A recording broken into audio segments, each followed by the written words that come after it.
নমস্কার, আশা করি সবাই ভালো আছেন, সুস্থ আছেন।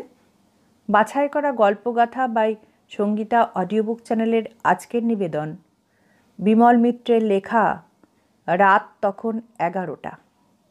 গল্পটি শুনুন, আশা করি ভালো লাগবে। ভালো লাগলে আত্মীয় স্বজন বন্ধু বান্ধবের সঙ্গে অবশ্যই শেয়ার করবেন। আর নতুন নতুন গল্প শুনতে আমাদের চ্যানেলটিকে সাবস্ক্রাইব করে আমাদের পাশে থাকবেন। তাহলে শুরু করা যাক আজকের গল্প। বিমল মিত্রের লেখা রাত তখন 11টা। ঘটনাটি ঘটল রাত 11টার সময়। কলকাতা থেকে দেশে যাচ্ছি। দেশ বলতে যেখানে আমি জন্মেছি। কলকাতা থেকে ট্রেনে যেতে প্রায় 3 ঘন্টা সময় লাগে। সকাল 5টায় একটা ট্রেন আছে। তাতে গেলে মাঝদিয়া রেল স্টেশনে সকাল 8টা সাড়ে 8টা বেজে যায়। স্টেশনে নেমে আরও 5 ক্রোশ হাঁটা। খুব তাড়াতাড়ি হাঁটলেও তাতে সময় লাগে আরও 2 ঘন্টা। তারপর আর একটা ট্রেন আছে, সেটা ছাড়ে সকাল 9টায়, তারপরে দুপুর 2টোয়, তারপর সন্ধে 6টায়। সন্ধে 6টার ট্রেনে গেলে রাত 9টায় পৌঁছতে পারা যায় মাঝদিয়া স্টেশনে, কিন্তু তাতে গেলে বাড়ি পৌঁছতে রাত 11টা বেজে যায় বলে সাধারণত সে ট্রেনে যাই না। তখন আমি কলকাতার একটা মেসে থেকে পড়াশোনা করি। প্রত্যেক শনিবার দিন দুপুর 2টোর ট্রেনে বাড়ি যাই। তাতে সুবিধে খুব, ট্রেনে ভিড়ও কম থাকে আর সন্ধ্যের আগেই বাড়িতে পৌঁছানো যায়। কিন্তু সব সময় সে ট্রেনে যাওয়ার সুবিধে হয় না। লেখাপড়া ছাড়া ফুটবল খেলার নেশা ছিল। রবিবার দিনটায় দেশে না কাটিয়ে কলকাতায় বন্ধু বান্ধবদের সঙ্গে কাটাতে বেশি ভালো লাগে। কোনো শনিবার বাড়িতে না গেলে বাবার চিঠি আসে। লেখেন, তুমি গত শনিবারে বাড়ি আসো নাই কেন? আমরা তোমার পথ চাহিয়া বসিয়াছিলাম। তোমার শরীর খারাপ হইল কিনা ভাবিয়া খুবই চিন্তিত আছি। পত্রপাঠ উত্তর দিবে, ইত্যাদি। আমি বাবার একই সন্তান। বাবার বয়স হয়েছে। আমাকে নিয়েই তাঁর যত ভাবনা চিন্তা স্বপ্ন সব কিছু। আমি বড় হব, আমি মানুষ হব, আমি বংশের মুখ উজ্জ্বল করব। কিন্তু ততদিনে আমারও একটা নিজস্ব জগৎ গড়ে উঠেছে। দেশের চেয়ে কলকাতার আকর্ষণই আমার কাছে খুব বেশি। আমার জন্যে বাবা মোটা হাত খরচ পাঠান। সেই টাকা নিয়ে আমি ময়দানে ফুটবল খেলা দেখি, ক্রিকেট খেলা দেখি, আবার কখনো কখনো বা সিনেমা দেখতে যাই। কলকাতার জীবন গ্রামের জীবনের মতো একঘেয়ে নয়। সেখানে চারদিকে ইঁদো পানা পড়া পুকুর আর কেবল ক্ষেত খামার আর বন জঙ্গল। আমাদের মতো যাদের অবস্থা ভালো নয়, তারা লেখাপড়া ছেড়ে দিয়ে কেবল বারোয়ারি তলায় বটগাছের ছায়ায় হাড়ু মুদির দোকানের মাচায় বসে আড্ডা মারে, তাস খেলে। আর আমি গেলে তারা আমার কাছে কলকাতার গল্প শোনে। কারোর কোনো কাজ নেই, বাড়ির অবস্থা খারাপ বলে তারা কলকাতায় আসতে পারে না, সে পয়সা তাদের নেই। তাই আমাকে তারা একটু একটু হিংসেও করে। আমার চাল চলন জামা প্যান্ট দেখে তারা অবাক হয়ে যায়। আমার জুতো, আমার চুল ছাঁটা, আমার সাবান মাখা দেখে তাদের তাক লেগে যায়। কারণ আমাদের গ্রাম এমন এক গ্রাম যেখানে শহরের কোনো সভ্যতা ঢোকবার সুযোগ পায়নি। আমাদের বাড়ির পাশেই থাকতেন নসু কাকা। আসল নাম বোধহয় ছিল নৃসিংহ ভট্টাচার্য। বাবা তাকে নসু বলে ডাকতেন। তিনি গ্রামে গ্রামে যজমানদের বাড়িতে গিয়ে পুজো করে বেড়াতেন। বড় ভালো লোক। আমি দেশে গেলেই আমার সঙ্গে দেখা করতে আসতেন। বলতেন, কী রকম লেখাপড়া হচ্ছে বাবা, ভালো তো? আমি তাঁর পায়ে হাত দিয়ে প্রণাম করতাম, বলতাম হ্যাঁ। তিনি বলতেন, হ্যাঁ, খুব মন দিয়ে লেখাপড়া করবে বাবা, এখন দিনকাল খুব খারাপ। আর কলকাতা শহরে যেরকম গাড়ি ঘোড়া ট্রাম বাস শুনেছি, খুব সাবধানে চলাফেরা করবে। নসু কাকা আমাদের দেশের নামকরা পুরুত মশাই। তিনি না হলে কারুরই কোনো পুজো আচ্চা হতো না। কেউ হাতে খড়ি দেবে, তাতেও যেমন তার ডাক পড়তো, আবার তেমন কারোর বাড়িতে ছেলের অন্নপ্রাশন হবে, তাতেও তাকে চাই। তারপর আছে বারোয়ারিতলা দুর্গা পুজো, কালী পুজো থেকে আরম্ভ করে 3 ক্রোশ দূরে জমিদার বাবুদের বাড়িতে যত উৎসব, যত বিয়ে, ব্রত উদযাপন, সবেতেই তার ডাক পড়ত। তা এই আবহাওয়াতেই আমি মানুষ, কিন্তু এই আবহাওয়াতে মানুষ হয়েও যে ঘটনাটা ঘটল তার কথাই বলি। কলকাতায় তখন আমার স্কুলের পরীক্ষা চলছিল, 3 সপ্তাহ দেশে যেতে পারিনি। বাবাকে সে কথা লিখে দিয়েছিলাম যে আমি 3 সপ্তাহের জন্য দেশে যেতে পারবো না। পরীক্ষা যেদিন শেষ হলো সেদিন শনিবার।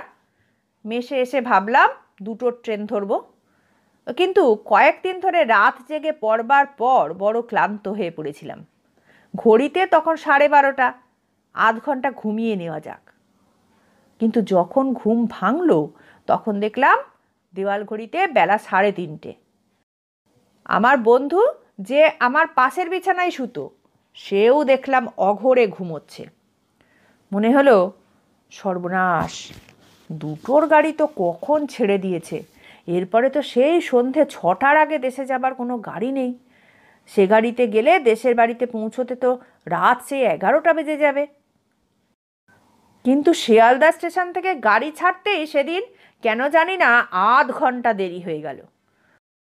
ভাবলাম ট্রেনটা হয়তো একটু দেরি করেই মাঝদিয়াতে পৌঁছবে, তার মানে যখন 5 ক্রোশ হেঁটে বাড়ি পৌঁছাবো তখন রাত 12টা বেজে যাবে। বাবা হয়তো বকাবকি শুরু করে দেবেন, বলবেন দুপুর 2টোর ট্রেনে আসতে পারলে না। কিন্তু না, ট্রেনটা ঠিক সময়েই মাঝদিয়া স্টেশনে পৌঁছলো। আমি নিশ্চিন্ত হয়ে গেলাম। এদিককার প্ল্যাটফর্মে পৌঁছে টিকিট দেখিয়ে গেট পার হলাম। গেটের বাইরেই বাজার। অত রাত বলেই বাজারে লোকজনের ভিড় বেশ পাতলা। তাড়াতাড়ি বাজার ছাড়িয়ে বড় রাস্তায় গিয়ে পৌঁছলাম। ভেবেছিলাম একটা সাইকেল রিক্সা ভাড়া করে বাড়ি পৌঁছবো, কিন্তু কোনো রিক্সাওয়ালাই অত দূরে যেতে চাইলে না। বেশি টাকার লোভ দেখিয়েও কাউকে রাজি করাতে পারলাম না। সবাই এক কথা বলে, অত দূরে সওয়ারি নিয়ে গেলে ফিরে আসতে রাত 1টা বেজে যাবে। আমি বললাম আমি তোমাদের ডবল ভাড়া দেব। তবুও কেউ যেতে রাজি হলো না। অগত্যা হাঁটতে শুরু করলাম। হাতে অনেক জিনিস ছিল আমার। বাবা কাশির ওষুধ কিনে নিয়ে যেতে লিখেছিলেন। শিয়ালদা স্টেশনে পৌঁছাবার আগে ওষুধের দোকান থেকে তা কিনে নিয়েছিলাম। মার জন্য নিয়ে গিয়েছিলাম হাজার মলম, মার পায়ে হাজা হয়েছিল। তারপর গামছা কিনেছিলাম একটা বাবার জন্যে। আরও অনেক খুচরো খুচরো জিনিস কিনেছিলাম, যা যা বাবা কলকাতা থেকে কিনে নিয়ে যেতে বলেছিলেন। রাস্তা দিয়ে একলা একলা হেঁটে চলেছি। চারিদিকে নিশুতির অন্ধকার। রাতে গ্রামের লোকজন সকাল সকাল ঘুমিয়ে পড়ে, কারণ ভোর ভোর উঠতে হয় সকলকে।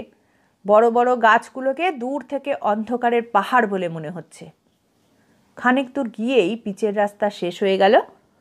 অমাবস্যার রাত, আকাশে শুধু তারাগুলো জ্বলছে মাথার উপর। মাঝে মাঝে শেয়ালের হুক্কা হুয়া কানে আসছে। 2-1টা কুকুর আমাকে দেখে ঘেউ ঘেউ করে ডেকে উঠল, কিন্তু আমাকে চিনতে পেরে আবার চুপ করে গেল। তবু আমার কেমন যেন ভয় করতে লাগলো, কিন্তু কিসের যে ভয় বলতে পারবো না। একটা রাস্তার মোড়ে এসে দাঁড়ালাম। চারদিকে কয়েকটা বড় বড় বটগাছ ডালপালা ছড়িয়ে জায়গাটিকে ঢেকে রেখেছে।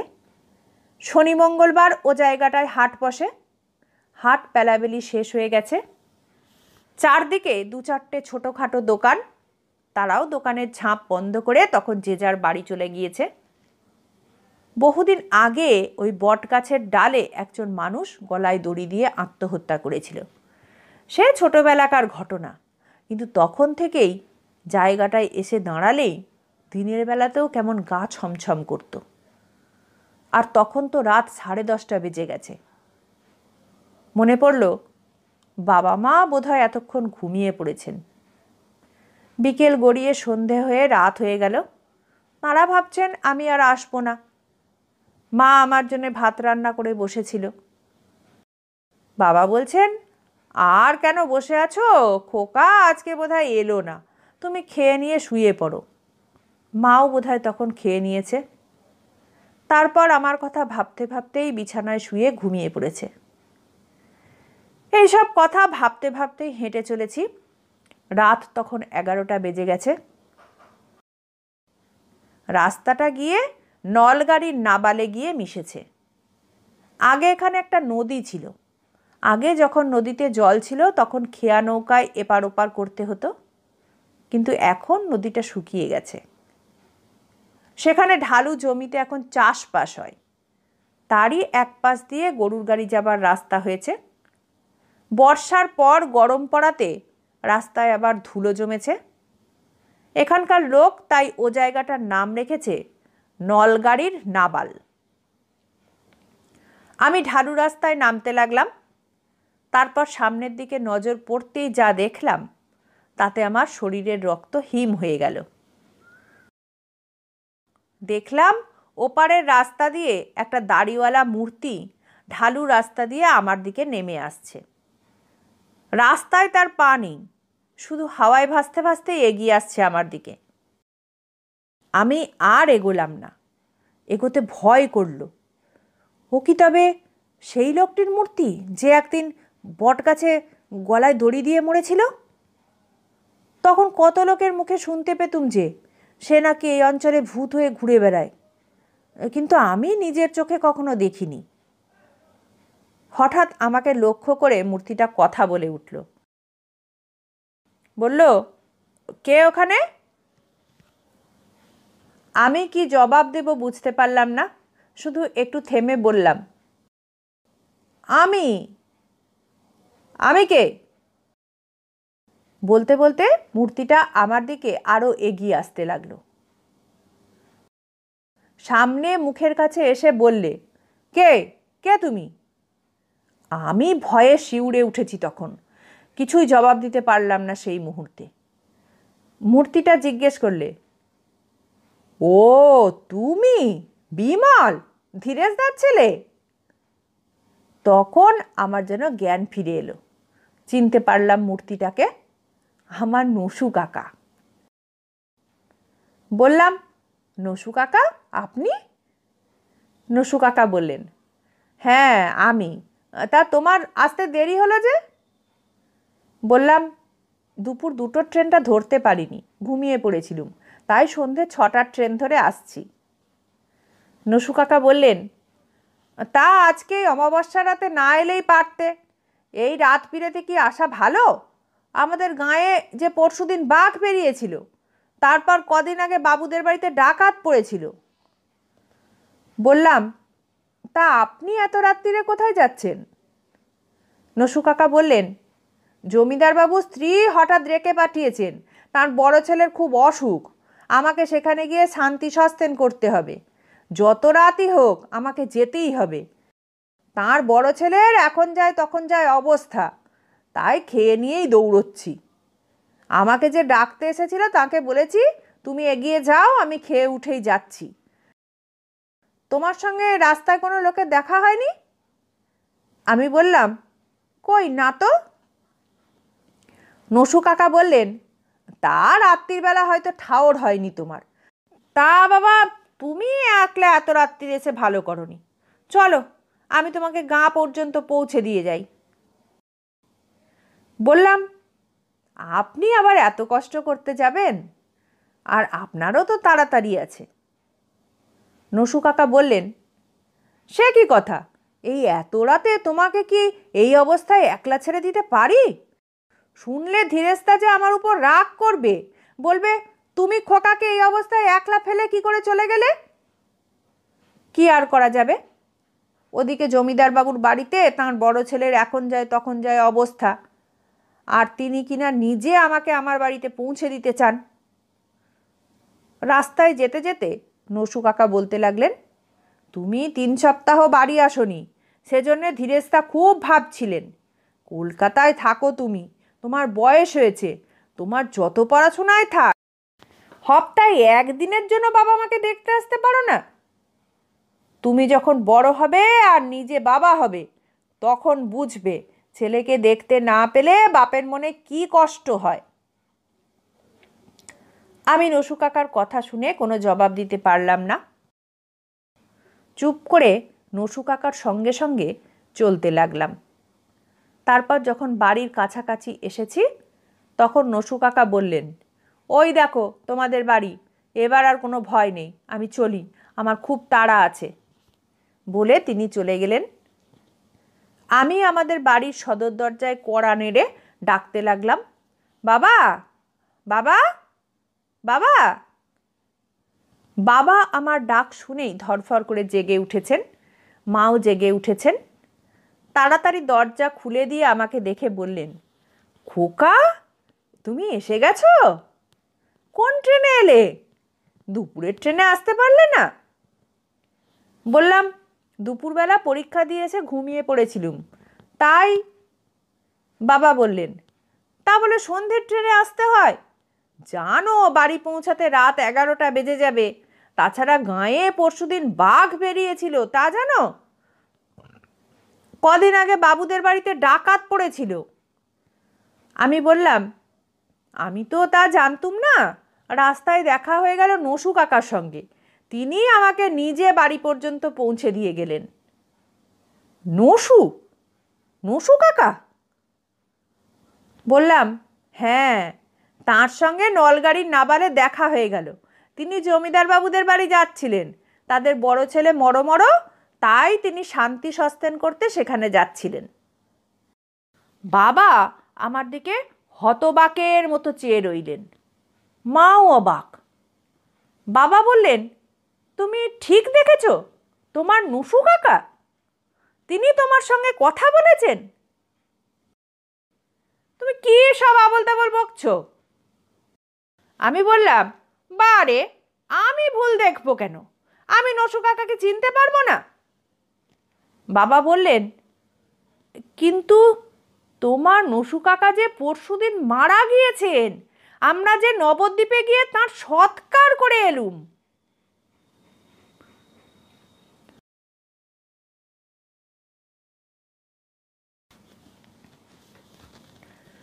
শেষ হলো আজকের গল্প। গল্প পাঠ কেমন লাগলো কমেন্টের মাধ্যমে অবশ্যই জানাবেন।